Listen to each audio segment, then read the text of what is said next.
Vous l'avez senti l'intensité du Scorpion? Bah, maintenant vous allez agir parce que nous sommes en Sagittaire, la Lune est en Sagittaire.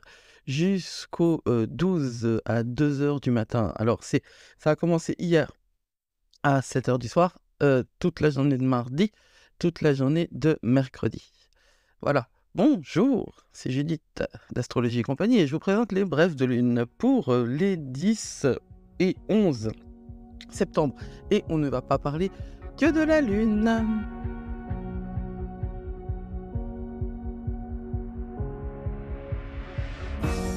Donc on parle de la lune. La lune, elle nous influence au premier chef. Et la lune, elle est en Sagittaire. Mais on va pas parler que de ça parce qu'il y a d'autres énergies en cours. Sagittaire, c'est un signe de feu. Le Sagittaire, vous en connaissez un, jupitérien au possible, qui fait que ce qu'il veut. Donc, mais c'est aussi un sale gosse, hein. Ça fait aussi partie d'une catégorie de la population qui, par leur privilège de naissance, ont été persuadés qu'ils fonctionnaient au mérite et qui donc décident de tout. Et ça, c'est des sales gosses, hein. C'est pas une représentation de l'humain. Enfin, non, je veux pas le croire.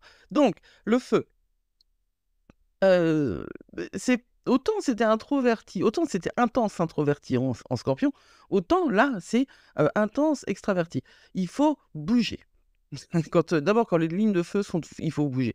Mais en Sagittaire, il faut bouger et puis il faut bouger dans sa tête aussi, il faut réfléchir, hein. Il y a des grandes idées, des grandes, passions, autour de la liberté, l'expérience, l'incarnation, ça compte et la croissance personnelle.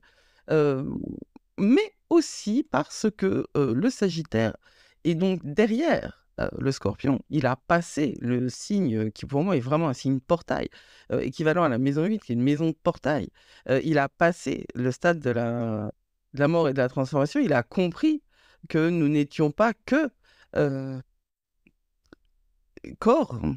Le Sagittaire va s'intéresser à la spiritualité, de manière très intéressante, enfin très importante. Intéressante, ouais, si on veut, mais voilà. Le Sagittaire, il est dirigé par Jupiter. Il faut le savoir. Pourquoi? Bah, parce que, on va avoir un carré entre le Soleil et Jupiter dès demain. Carré qui dure, heu, 2 jours aussi, du 11 au 13. Alors ça, c'est un aspect qui est, pas obligatoirement facile, hein, mais quand même, quand on est avec Jupiter, Jupiter et le Soleil, c'est pas voilà, les carrés sont pas aussi, difficiles que dans d'autres circonstances. C'est-à-dire que le carré, c'est un truc de lutte, hein. Mais, le carré, entre le Soleil et Jupiter, c'est, en fait, ça va nous donner mais ça devrait nous donner une tentation de paresse. Parce que, les oppositions motivationnelles des 2 s'opposent et que, au total, 1 moins 1 et ben, ça fait 0. Mais, la lune le soleil pardon, il est en, Vierge et la Vierge l'énergie de la Vierge, s'il y a bien un truc qu'elle aime pas, c'est la paresse. Hem, je pense que ça dépend des signes vraiment, simplement, il va falloir faire attention à vous donner du temps. Parce que les choses doivent être faites, parce que la Vierge vous poussera à faire les choses quand même et que au total, si vous le faites trop vite, vous pouvez les bâcler. On a vraiment une capacité à bâcler les choses là, les 11, 12, 13, qu'il va falloir éviter. Alors, on commence par le 10, hein, parce que, bah, ouais, on commence par le début.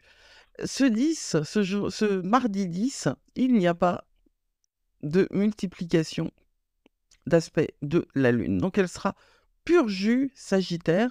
Elle est pas mal, la Lune en Sagittaire, mais elle est pas non plus complètement à sa place. Ça fait un peu d'eau. Donc peut-être vous pouvez vous sentir, beaucoup plus impacté par les autres, hein, aspects. Les autres aspects, qui sont tout bah, j'y tiens, hein, mon cœur antique, hein, Jupiter, Saturne, Neptune qui ont, bon tout ça, ça rétrograde à fond et puis, on est à la limite du premier quartier, donc on est dans une énergie montante. Alors moi, je pense que ce mardi 10, ça peut être une journée de bonne qualité pour, travailler, pour faire des choses. Demain, c'est le premier quartier. Alors le premier quartier, c'est toujours un moment qui est un petit peu délicat. Les quartiers, pour moi, c'est vraiment la question de l'équilibre, quoi. Quand on est dans l'équilibre, on est dans le travail, dans la proprioception. On ne peut pas avoir un équilibre si on est donc si on est complètement statique. D'abord, ça n'existe pas. Statique, c'est mort. Même la méditation, qui est souvent mal comprise, hein, parce que j'entends encore dire: «Moi, je peux pas méditer, je pense trop». Bah ouais, justement, quoi, c'est méditer, c'est pas arrêter de penser. Méditer, c'est prendre conscience qu'on pense. Donc bon, si tu penses trop, t'es vachement outil, tu as de la chance, en fait, par rapport à d'autres qui pensent pas. Parce que, ils sont pas, dans l'exercice de leur pouvoir, ceux qui pensent pas. Enfin, j'ai du mal à concevoir d'ailleurs qu'on ne puisse pas penser, mais je sais que, on n'est pas obligé de penser 75 000 trucs en même temps comme moi et d'autres. La méditation, ce n'est pas, arrêter de penser, c'est n'importe nawak ça. On peut avoir comme objectif de ne pas penser. Et à ce moment-là, on est dans on rentre en transe parce que ce qu'on désire, c'est, concentrer notre énergie mentale sur autre chose que, le flux des informations qui viennent dans nos têtes. Mais, heu, de nature, la méditation, c'est pas arrêter de penser. De nature, la méditation, c'est prendre le temps de prendre conscience que ces pensées sont justement, heu, inhérentes à notre réalité, mais qu'on n'est pas obligé de leur accorder de l'importance à toutes. On n'est pas obligé de les écouter, tous ceux qui parlent dans notre tête, hein, dit-elle, c'est inquiétant. Non, je suis pas folle, ma mère m'a testée. Ça, c'est Sheldon dans, Big Bang Theory. Donc, le premier quartier en Jupiter, ouais. Premier quartier en Sagittaire, hyper actif. On va consacrer énormément de temps à nos projets. Vous avez un plan d'action et il faut le mettre en place. Vous allez être embarrassé par le carré entre le Soleil et Jupiter, d'autant que Jupiter dirige le Sagittaire, qui est dans lequel est la Lune, hein, mais c'est pas grave. Mercure est sextile à Mars. Et Mercure sextile à Mars, ça, c'est cool. Ça, c'est cool. C'est hyper créatif. Ça veut dire que vous réussirez, même si vous êtes tiraillé entre j'ai pas envie de le faire, j'arriverai pas à le faire, j'ai des doutes, nanana. Je dis non, non, non, non, moi, je vis avec ça tout le temps, hein, donc bon, c'est pas comment dire, c'est pas de la critique vide. Mercure n'est plus rétrograde, il est en train de terminer sa phase de post-ombre. Et sextile à Mars, même en Cancer, eh bien, ça va nous apporter beaucoup de choses, beaucoup. Le sextile, beaucoup de créativité qu'il va falloir agir, avec lesquelles il va falloir agir. Le sextile, c'est un angle positif, mais ce n'est pas un angle facile. C'est un angle qui demande de la création. Alors, Trigone, hein, je prends souvent cette image-là. Vous êtes dans une salle de bal, c'est comme ça. Vous êtes dans une salle de bal, les planètes, elles dansent. Et il y a une porte, une porte-fenêtre qui s'ouvre sur le balcon. Le Trigone, la porte-fenêtre, elle est ouverte. Et vous arrivez sur le balcon et vous continuez à danser et à voir, comment dire, l'horizon dégagé sur une campagne luxuriante ou sur un espace urbain charmant. Ça, c'est au choix. Donc, en fait, l'idée, c'est que le trigone, la porte, elle est ouverte. Alors que le sextile, eh bien, la porte, elle est déverrouillée. Il faut l'ouvrir. Il faut agir. Et puis, il faut se représenter les choses. C'est vrai que moi, j'ai une imagination débordante. Euh, Peut-être aurez-vous d'autres représentations, mais il faut, comment dire, s'imprégner de ces notions. Il faut. Pour comprendre l'astrologie et pour la vivre, je conseille de s'imprégner de ces notions et la manière dont je les raconte, c'est justement ça, je les raconte pour que vous puissiez chacun vous familiariser et utiliser les notions qui vous parlent et les transcrire dans votre langue à vous. L'intérêt de tout ça, c'est de créer en vous le terrain pour recevoir, en fait, hein, les informations célestes et cosmiques. Les recevoir de manière pas obligatoirement intellectuelle, dire c'est plutôt obligatoirement pas intellectuel, de manière à ce que ça vous meuve sans même que vous le sachiez. C'est pour ça, on écoute, on fait des plans au bon moment, Et puis on écoute même si, le transit est passé parce que c'est même très, très, très intéressant d'ailleurs d'écouter des podcasts sur, de l'astro quand les transits sont passés parce que vous pouvez vérifier avec vos notes ce qui était en jeu dans le ciel et ce qui a été, réalisé sur terre, chez vous et vous verrez de quelle manière ça vous impacte, hein. Nous sommes tous différents, énergétiquement différents, astrologiquement différents et nous réagissons tous, différemment aux émanations, astrologiques. Je suis pas sûre qu'émanation soit le bon mot. Comme vous l'avez certainement remarqué, ces brèves de lune sont enregistrées au dernier moment. Je les avais oubliées, voilà. Donc, le 11, notre lune, elle est carrée à Saturne le matin. Ça veut dire qu'on va se réveiller, on va rêver. Il y a des choses qui vont être transmises dans les rêves. Et ça, c'est justement des informations sur ce qui vous bloque, ce qui vous empêche d'agir, le conflit entre votre responsabilité, vos sens de responsabilité et ce que vous voulez réaliser. Ensuite, non seulement, alors c'est normal, hein, le Soleil est carré à Jupiter, donc la Lune, elle est en opposition à Jupiter. Ce sont des aspects lâches parce que la Lune, elle est plus conjointe au Soleil depuis une semaine, mais quand même. La Lune en opposition à Jupiter de 8h à midi, mercredi 11, c'est un temps spirituel, hein, c'est un temps d'exploration émotionnelle. C'est un temps où vous allez trouver votre équilibre à vous, surtout au moment du premier quartier. Il va falloir que vous fassiez attention à l'équilibre entre vos besoins, vos valeurs et vos croyances. Et de quelle manière ces choses-là impactent votre croissance et votre expansion. Alors, croissance, expansion égale discours libéral capitaliste? Non. Et développement personnel égale activité néolibérale de psychologie de comptoir? Non, non, non, non, non, non, non, non. Non, d'abord parce que moi je vais plus au comptoir et puis parce que c'est pas du tout comme ça que je pense. C'est un travail de fond. Le développement personnel, c'est vrai que ça a été utilisé et banalisé dans une voie d'amélioration de la productivité. Et c'est pas du tout ma came, mais alors du tout, hein. Si on améliore sa productivité parce qu'on est aligné avec soi-même et qu'on travaille pour soi ou pour l'humanité, yes. Alors là, je dirais yes, I, ok, on y va.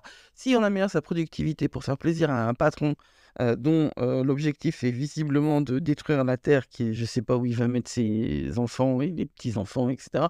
Parce que quand même, un des grands négateurs, hein, négationnistes, je dirais, non, négationniste, c'est sur le passé, un des grands négateurs du dérèglement climatique, c'est Musk, je ne sais pas combien il a d'enfants, 7 ou 8, c'est une aberration totale, quoi, hein. Ils sont à la... Enfin bon. La Lune opposée à Jupiter va nous permettre de travailler sur nous-mêmes. Et c'est pour ça, comme ça que je l'entends, le développement personnel, c'est le travail sur soi qu'on l'on reprend en main. Les grands contempteurs du développement personnel sont aussi les psychologues qui, en France, sont quasiment tous d'obédience freudienne et quasiment tous dans une relation hiérarchisée, hein, même si elle n'est pas du tout présentée comme ça, entre le thérapeute et le thérapisé, non? Le client, j'aime pas non plus. Le patient, c'est pas des médecins. Enfin, voilà, l'interlocuteur, quoi, celui qui a besoin il y a un mot, hein, celui qui a besoin d'être, comment dire, de s'exprimer, d'être entendu, de faire le point sur sa vie ou de se soigner, hein. C'est quand même, on a des blessures psychologiques que l'on peut soigner. Euh, le développement personnel, il a cet intérêt-là de proposer de se reprendre en main. Mais ça peut pas être fait tout seul tout le temps, déjà. C'est pour ça que le shadow work, par exemple, c'est en train de devenir mon cheval de bataille actuellement. Ça m'agace profondément ce que l'on fait passer pour du shadow work. C'est pas du shadow work, c'est du journaling. C'est très, très, très, très bien, le journaling. Il faut qu'on écrive sur nous, tout le monde, au quotidien. C'est le meilleur moyen de faire le point, de savoir où on en est et d'arrêter d'utiliser les autres comme point de référence. Mais c'est pas du shadow work. Voilà. C'est comme j'ai vu passer l'ikigai. C'est vrai que l'ikigai qui est connu, c'est pas de l'ikigai parce que c'est pas ça que les Japonais ont développé comme ikigai. Est-ce que on peut continuer à appeler quelque chose avec un nom alors même que la chose est différente de ce qu'elle était au départ? Ouais, je pense qu'il y a aussi un usage des mots. N'empêche que le shadow work, c'est quelque chose, travail de l'ombre. On est dans le domaine de la thérapeutique. L'ikigai, on est dans le domaine de la connaissance de soi. Il n'y a pas de dimension thérapeutique. Dans le travail de l'ombre, qui vient quand même, qui a été conceptualisé par Jung, quand même, euh, on est dans la thérapeutique et à partir du moment où on s'adresse à la psyché, à l'inconscient, eh bien, on devrait faire très attention parce que s'il y a un truc que vous devez apprendre, c'est que l'inconscient est plus fort que vous. Hein. C'est lui qui vous dirige, il est plus fort que vous. euh, il est plus fort que vous. Point. Cette opposition entre la Lune et Jupiter va vous permettre de penser à tout ça. Mercredi, vous êtes content de penser à tout ça. Le 12, on rentre en Capricorne à 4h38, donc on en parlera à ce moment-là. Et on parlera aussi du fait que Mercure est entré en Vierge, ce qui nous sert du bien. Enfin, sans hors ombre, hein. Il est en Vierge déjà depuis un bout de temps, mais je veux dire, il a quitté la post-ombre, ce qui peut impacter encore des gens, et maintenant, il est content, il est en Vierge, il est à son rythme, ça va nous faire énormément de bien. Sur la fin de la semaine, on a en plus un trigone entre Vénus et Jupiter, qui est un aspect mais merveilleux, vraiment merveilleux.